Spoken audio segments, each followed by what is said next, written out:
வணக்கம். முதல் அத்தியாயம் 6வது ஸ்லோகம். யுதா மன்யுஷ்ச விக்ராந்தஹ உத்தமௌஜாஷ்ச வீர்யவான் சௌபத்ரோ திரௌபதேயாஷ்ச சர்வ ஏவ மகாரதாஹ.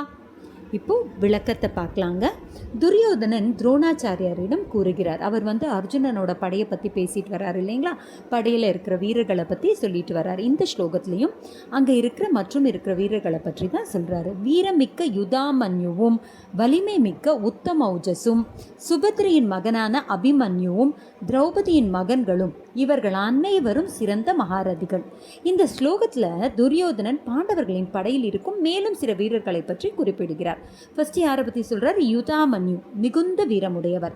இரண்டாவது உத்தமௌஜஸ் வலிமை மிக்க வீரர். அபிமன்யு அர்ஜுனனுக்கும் சுபத்ரைக்கும் பிறந்த வீர மகன். திரௌபதியின் 5 மகன்கள், அவர்களும் திறமையான வீரர்கள்.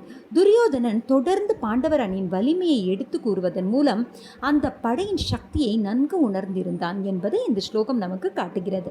நமக்கு இதில் வாழ்க்கை பாடம் என்ன? முதலில் இளம் வயதிலேயே திறமையை வளர்த்து கொள்ள வேண்டுங்க. அபிமன்யு இளம் வயதிலேயே வீரத்திற்கும் திறமைக்கும் பெயர் பெற்றவன்.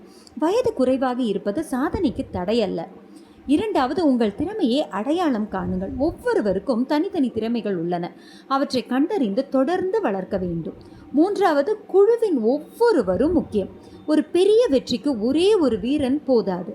ஒவ்வொருவரின் பங்களிப்பும் முக்கியமானது. நான்காவது, பிறரின் திறமையை மதியுங்கள். துரியோதனன் எதிர் அணியில் இருந்தாலும் அவர்களின் வீரத்தை அறிந்திருந்தான். பிறரின் திறமையை மதிப்பது நம் மனத்தின் முதிர்ச்சியை காட்டுகிறது இல்லைங்களா? இன்றைய கீதையின் சிந்தனை என்ன? உன் வயது அல்லது சூழ்நிலை உன் திறமைக்கு எல்லை அல்ல. உன்னிடம் உள்ள திறமையை நம்பி தொடர்ந்து முயற்சி செய். ஜெய் ஸ்ரீ கிருஷ்ணா.